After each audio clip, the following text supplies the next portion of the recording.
அனைவருக்கும் ஆனந்தமான இறைவணக்கம். சிவ சொந்தங்களே, எல்லா வளமும் எல்லா நலமும் பெற்று நீங்கள் ஆனந்தமாய் செல்வந்தனாய் வாழ 27/4/2026 சித்திரை 14 ஏகாதசி அன்று ரொம்ப அற்புதமான நாளுங்க. சித்திரை மாத ஏகாதசி அந்த அன்னைக்கு நான் சொல்கிற இந்த மந்திரத்தை எவர் ஒருவர் 27 முறை சொல்லுகின்றீரோ, நேரம் கிடைக்கும் போது சொல்லுங்க. ஒருவேளை உங்களுக்கு அருகில் இருக்கக்கூடிய பெருமாள் ஆலயத்துக்கு போக முடியும்னா அங்கே போய் அமர்ந்து சொல்லலாம், அல்லது உங்கள் வீட்டிலேயே சொல்லலாம். ஓம் நாராயணாய வித்மகே வாசுதேவாய தீமகி தன்னோ விஷ்ணு பிரச்சோதயாத். டிஸ்கிரிப்ஷன் பாக்ஸில் இந்த மந்திரம் டைப் பண்ணி கொடுத்துருக்கேன். இந்த மந்திரத்தை சித்திரை ஏகாதசி அன்று 27 முறை சொல்லக்கூடிய அத்துணை பேருக்கும் பெருமாளும் தாயாரும் பரிபூர்ணமான அருளை வாரி வழங்குவார்கள். எல்லா வளமும் எல்லா நலமும் அவர்களுக்கு கிடைக்கும். இந்த மாதிரி ஆன்மீக தகவலை தொடர்ந்து தெரிந்து கொள்ள இந்த சேனலை சப்ஸ்கிரைப் பண்ணிக்கோங்க.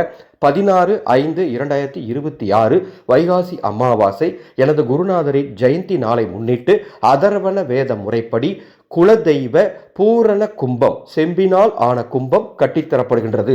6 ஆண்டுகளுக்கு இந்த கும்பம் உங்கள் வீட்டில் இருந்துருச்சுன்னா உங்கள் குலதெய்வம் நிரந்தரமாக உங்கள் வீட்டில் இருக்கும். அப்பேற்பட்ட இந்த குலதெய்வ பூரண கும்பம் உங்கள் குடும்பத்துக்கு வேணும்னா மேலே உள்ள வாட்ஸ்அப் எண்ணுக்கு பூரண கும்பம்னு ஒரு மெசேஜ் அனுப்புங்க. அதனுடைய பதிவு விவரம் தருகின்றேன். குலதெய்வ கோபம், குலதெய்வ சாபம் அத்துணையும் நீங்கி குலதெய்வம் வீட்டிற்குள் நிரந்தரமாக தங்க இந்த பூரண கும்பம் உங்களுக்கு அருள் பாலிக்கும். ஆனந்த மலரட்டும், ஆனந்த ஒளி பரவட்டும்.